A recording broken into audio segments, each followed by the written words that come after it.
Le représentant de la République démocratique du Congo a demandé la parole. Et je lui donne la parole. Merci beaucoup, Madame la Présidente. Madame la Présidente, qu'il me soit permis tout d'abord de rendre hommage à son Excellence M. Antonio Guterres, secrétaire général des Nations Unies, pour son engagement soutenu en faveur de la paix en République démocratique du Congo et dans la région. Et je voudrais remercier par l'occasion son envoyé spécial, l'ambassadeur Wang Xia, pour son briefing de ce jour. Je voudrais également remercier la directrice exécutive d'ONU Femmes, Madame Sima Sami Baous, pour avoir éclairé le Conseil sur le calvaire des femmes et des enfants congolais dans la partie sous occupation du Rwanda et l'AFC M23. Ma délégation n'aurait pas souhaité intervenir à ce stade, surtout après la prise de position de A3, à laquelle nous nous associons pleinement. Cependant, la déclaration que nous venons d'entendre ne me laisse guère le choix. Permettez-moi, à titre national, de faire ces quelques commentaires additionnels. Nous avons pris connaissance d'abord du rapport du secrétaire général sur la mise en œuvre de l'accord-cadre pour la paix, la sécurité et la coopération pour la République démocratique du Congo et la région, document S-2024-256 du 31 mars 2026. Il en résulte ce qui suit. Primo, la situation en République démocratique du Congo et dans la région a été marquée par de nombreux efforts diplomatiques au niveau international et régional notamment, avec le mécanisme de surveillance et de vérification du cessez-le-feu du 14 octobre, l'accord cadre de Doha du 15 novembre 2025, les accords de Washington du 4 décembre ainsi que le renforcement de la coordination des efforts de paix africains. Je voudrais insister sur le caractère complémentaire de tous ces processus dont le point de convergence reste la mise en œuvre intégrale des dispositions pertinentes des résolutions 2773 et 2808 du Conseil de sécurité, résolution qui condamne fermement l'offensive du M23 et les violences dans l'est de la République démocratique du Congo, qui appelle au cessez-le-feu immédiat et qui exige le retrait du M23 et demande au Rwanda, à la Rwandan Defense Force, de cesser son soutien au M23 et de se retirer du territoire de la République démocratique du Congo, tout en réaffirmant la souveraineté et l'intégrité territoriale de la République démocratique du Congo. En dépit de toutes ces initiatives, on reste quand même préoccupé, à la lumière des récents développements, par la sincérité de l'engagement du Rwanda et de leurs supplétifs qui s'obstinent à fouler aux pieds leurs engagements au terme des accords susmentionnés. Est-il encore besoin de rappeler que lors d'une interview à Jeune Afrique, au début de ce mois d'avril, et lors d'un dialogue national en février 2026, les autorités rwandaises ont assumé la présence de troupes rwandaises dans l'est de la RDC, qualifiant ces actions de mesures défensives indispensables. Ils ont nié le pillage des ressources naturelles de la RDC et refusé de céder aux menaces, à ce qu'ils appellent les menaces de sanctions internationales. C'est pour cette raison justement que toutes les initiatives de paix prises au niveau régional et international sont restées lettres mortes. Il en est ainsi notamment du plan de paix issu des processus de Luanda et de Nairobi, processus dont le Rwanda a délibérément bloqué l'exécution afin de gagner du temps et de réaliser son ambition démesurée de se constituer en RDC une zone d'influence qu'il transformerait en colonie d'exploitation et de peuplement et à partir de laquelle il contrôlerait les institutions congolaises. Ces actions du Rwanda sont inacceptables et violent la paix régionale et les prescrits de l'accord cadre d'Addis Abeba auquel ce pays avait librement souscrit pourtant. Secundo, la poursuite des combats est un frein à toute cessation des hostilités. Le fossé entre les efforts diplomatiques et la réalité de la dynamique sécuritaire sur le terrain dont le secrétaire général parle dans son rapport. Le rapport met en évidence avec raison les violences qui se poursuivent dans l'est de la République démocratique du Congo, avec une intensification des affrontements militaires, et condamne l'expansion territoriale de l'AFC M23 dont il fustige l'offensive lancée dans le Sud Kivu en décembre 2025, quelques jours seulement après la signature des accords de Washington. Ma délégation tient ainsi à réitérer sa profonde préoccupation face à la persistance des hostilités dans sa partie orientale. Une fois encore, l'AFC M23, appuyé par les forces rwandaises, poursuivent leur offensive vers Uvira, menaçant la sécurité non seulement de la République démocratique du Congo, mais également celle du Burundi, pays frontalier et signataire de l'accord cadre d'Addis Abeba. Conformément aux résolutions 2773 et 2808 du Conseil de sécurité, l'AFC M23 doit cesser les hostilités et démanteler dans leur intégralité les administrations parallèles illégitimes mises en place dans l'est de la République démocratique du Congo. La souveraineté et l'intégrité territoriale de la République démocratique du Congo doivent être préservées.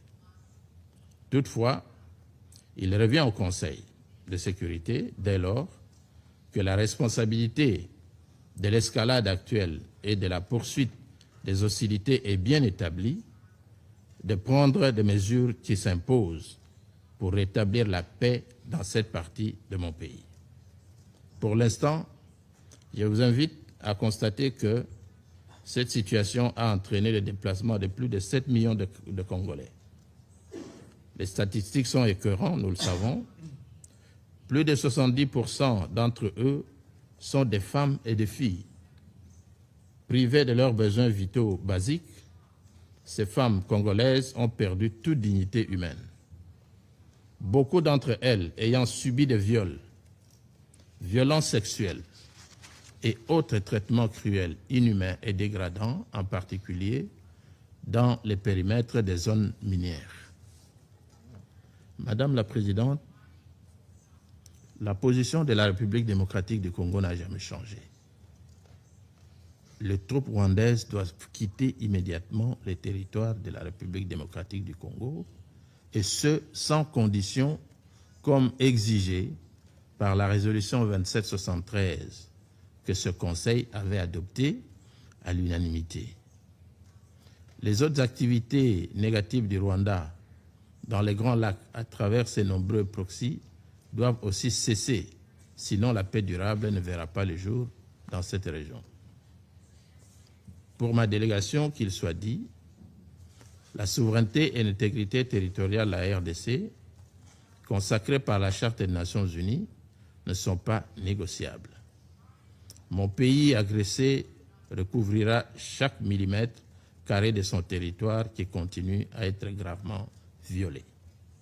Les populations civiles congolaises, dans la partie Est, martyrisées, continuent de payer le plus lourd tribut de ce conflit trentenaire. Les femmes et les enfants déplacés, abusés par des milliers, les violences sexuelles contre les femmes, les enfants privés d'école, recrutés dans les groupes armés et astreints au travail forcé dans les mines. Dans ce chapitre vient aussi s'ajouter les attaques contre le personnel humanitaire, les soldats de la paix. Ces violations inacceptables et continues du droit humanitaire international et des droits de l'homme documentés par les Nations Unies constituent le lot quotidien dans les Grands Lacs. La République démocratique du Congo, à l'aune de cette réalité, appelle le Conseil à maintenir un maximum de pression sur le Rwanda et ses proxys et à faire respecter ses décisions sur ce terrain. Dans un tel contexte, ma délégation réitère sa position concernant le renforcement du rôle de la MONUSCO dans le monitoring du cessez-le-feu pour stabiliser la situation en RDC. Il en est de même pour le bureau de l'envoyé spécial de Grand Lac pour tacler ce conflit clairement identifié comme régional. La dimension régionale de ce conflit doit être réaffirmée pour une meilleure approche des solutions. Le moment n'est pas à l'avis de ma délégation de priver ces deux entités de ressources adéquates pour la pleine exécution de leurs mandats respectifs qui pourraient épargner un pays et toute une région menacée d'embrasement.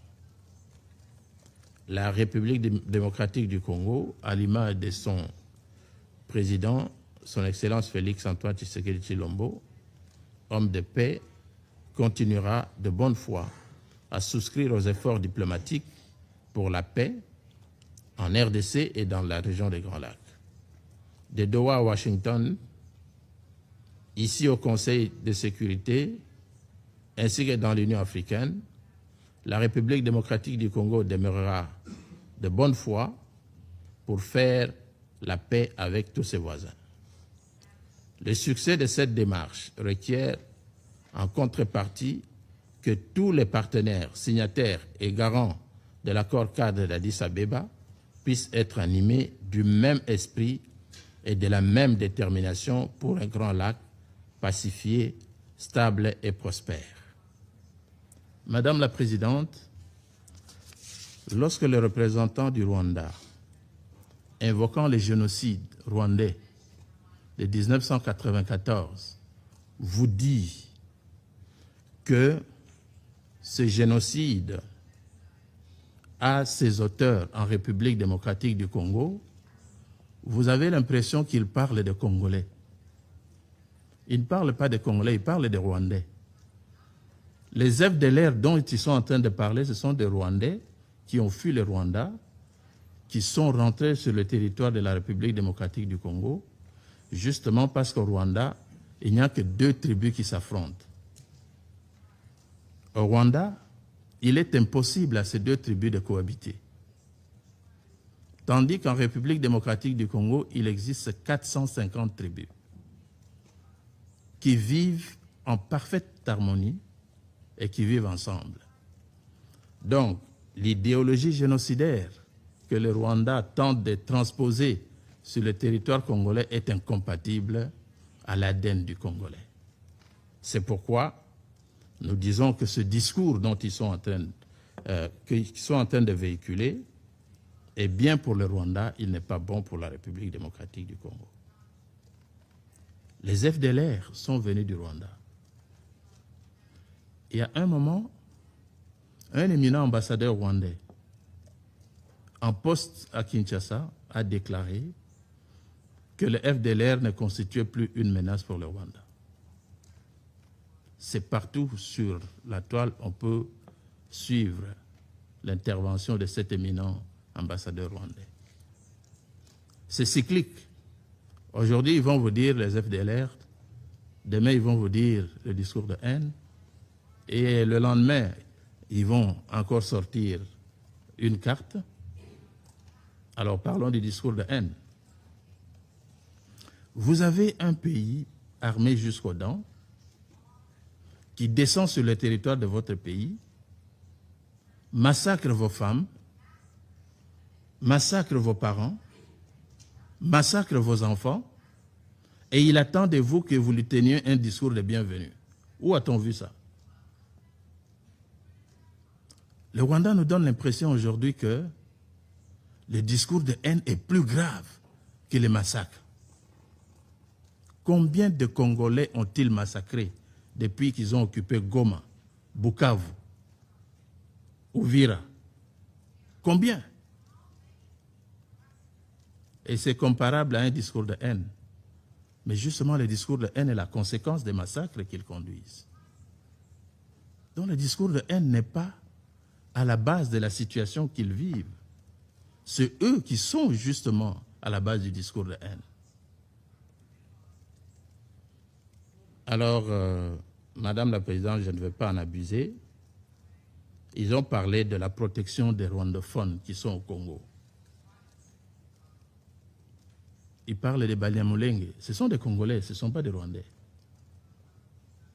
Donc tout simplement parce que ces Rwandais ressemblent, ces Congolais ressemblent aux Rwandais, ils croient qu'ils ont le droit d'entrer sur le territoire congolais à les protéger des Congolais. Quelle audace! Quelle audace! Où a-t-on déjà vu ça? Dans quel pays? Où un étranger vient dans votre pays et dit « Les populations de votre pays là ressemblent aux populations de mon pays. Alors moi, je viens les protéger. » La vérité, elle est connue. C'est l'exploitation des ressources naturelles de la République démocratique du Congo et nous n'allons pas nous taire pour le répéter. Le Rwanda occupe aujourd'hui les mines de Rubaya.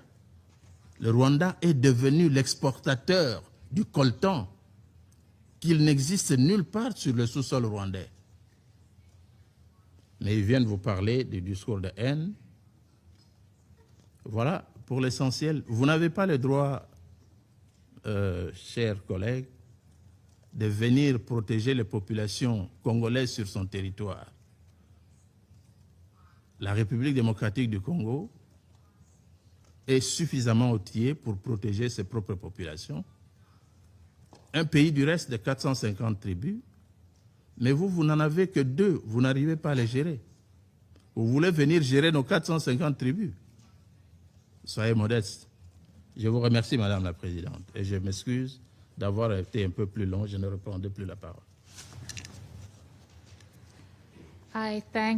Je remercie le représentant de la République démocratique du Congo de son intervention.